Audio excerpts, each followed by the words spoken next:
ನಮಸ್ಕಾರ ಎಲ್ಲ ವಿಸ್ತಾರ್ ಜಿಂದಗಿಯ ಬಂಧುಗಳಿಗೆ ನಮಸ್ಕಾರ. We have A good news again. ಏನು ಗುಡ್ ನ್ಯೂಸ್ ಅಂದರೆ ಈಗ PUC ರಿಸಲ್ಟ್ಸ್ ಬಂದಿದ್ದಾವೆ, 10th ರಿಸಲ್ಟ್ಸ್ ಬಂದಿದ್ದಾವೆ. ಬಹಳ ದಿವಸದಿಂದ ಅದನ್ನ ವಿಚಾರ ಮಾಡ್ತಾ ಇದ್ವಿ, ಬಹಳ ವರ್ಷಗಳಿಂದ ಇದ್ರ ಮೇಲೆ ರಿಸರ್ಚ್ ಮಾಡಿದ್ದೇವೆ. ಕೊನೆಗೆ ಅರ್ಥ ಆಗಿದ್ದೇನೆಂದರೆ ಈ ಒಂದು ಹಂತ ಏನಿದೆ 10th ಮತ್ತು PUCಯಲ್ಲಿ ಮಕ್ಕಳು ಸರಿಯಾದ ಒಂದು ಸ್ಟ್ರೀಮ್ ಆಫ್ ಎಜುಕೇಷನ್ನ ಸೆಲೆಕ್ಟ್ ಮಾಡಲಿಲ್ಲ ಅಂದರೆ ಲೈಫ್ ಲಾಂಗ್ ಸಫರ್ ಆಗ್ತಾರೆ. ಗೆಳೆಯರೆ, ಎಸ್ಪೆಷಲಿ ಯಾರು ಆ ಹಂತದಲ್ಲಿರುವಂಥ ಪಾಲಕರಿದ್ದೀರಾ, ಮಕ್ಕಳಿದ್ದೀರಾ, ಓಕೆ, ಅಣ್ಣ ತಮ್ಮಂದಿರಿದ್ದೀರಾ, ದಯಮಾಡಿ ಈ ಒಂದು ವಿಡಿಯೋನ ಕಂಪ್ಲೀಟಾಗಿ ನೋಡಿ. ಸೊ ಈ ಕರಿಯರ್ ಬಂದಾಗ ಯಾಕೆ ಇಷ್ಟು ನೆಗ್ಲಿಜೆನ್ಸು?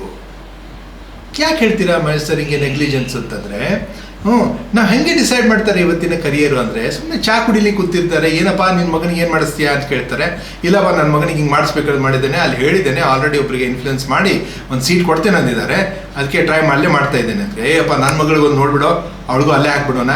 ರೈಟ್, ಯಾರಪ್ಪ ನೀವು ಅದನ್ನ ಡಿಸೈಡ್ ಮಾಡೋದು? ಮಗುಗೆ ಏನು ಬೇಕು, ಮಗುವಿನ ಆಸಕ್ತಿ ಇದ್ದ ಕ್ಷೇತ್ರ ಯಾವುದು, ಅದ್ರದ್ದು ಯಾವುದು ಟ್ಯಾಲೆಂಟ್ ಇದೆ, ಅದಕ್ಕೆ ಏನು ಜೀನಿಯಸ್ ಇದೆ ಅಂತ ವಿಚಾರ ಮಾಡೋರು ಯಾರು ಹೇಳಿ? ಇದು ಭಾಳ ನಾನು ನಿಮಗೆ ಪ್ರೀತಿಯಿಂದ ಕಳಕಳಿಯಿಂದ ಮಾತಾಡ್ತೇನೆ. ಯಾಕಂದರೆ ಈಗ PUC 10th ರಿಸಲ್ಟ್ ಬಂದಿರೋದ್ರಿಂದ ನಿಮ್ಗೆ ಹೇಳ್ತಾ ಇರೋದು, don't decide careers like that over A cup of tea. ಒಬ್ಬರು ಪೂರ ಮುಂದಿನ 40 ವರ್ಷ ಡಿಸೈಡ್ ಮಾಡ್ತೀವಿ ಅಂದರೆ ಅದು ಎಂಥದ್ದು ನಮ್ದು ಇರಬೇಕು. Join the course, right? So my dear friends, spread this news everywhere. ಅಂತ ನಮ್ಮದು ಕಳಕಳಿ ಇದೆ. ಅಟ್ಲೀಸ್ಟ್ ಈ ವರ್ಷವಾದರೂ ಓಕೆ ಎಷ್ಟೋ ಮಕ್ಕಳಿಗೆ ದಾರಿ ತೋರಿಸೋಣ. ಇಲ್ಲ ಅವರು ದಾರಿ ಹುಡ್ಕೊಳ್ಳಿಕ್ಕೆ, ಸ್ವಮಾರ್ಗವನ್ನು ಹುಡ್ಕೊಳ್ಳಿಕ್ಕೆ ಅವ್ರಿಗೆ ಅನುಕೂಲ ಮಾಡಿಕೊಡೋಣ. ಅದರಲ್ಲಿ ನೀವು ಭಾಗಿಯಾಗಿ ಟುಗೆದರ್ ವಿಲ್ ಕ್ರಿಯೇಟ್.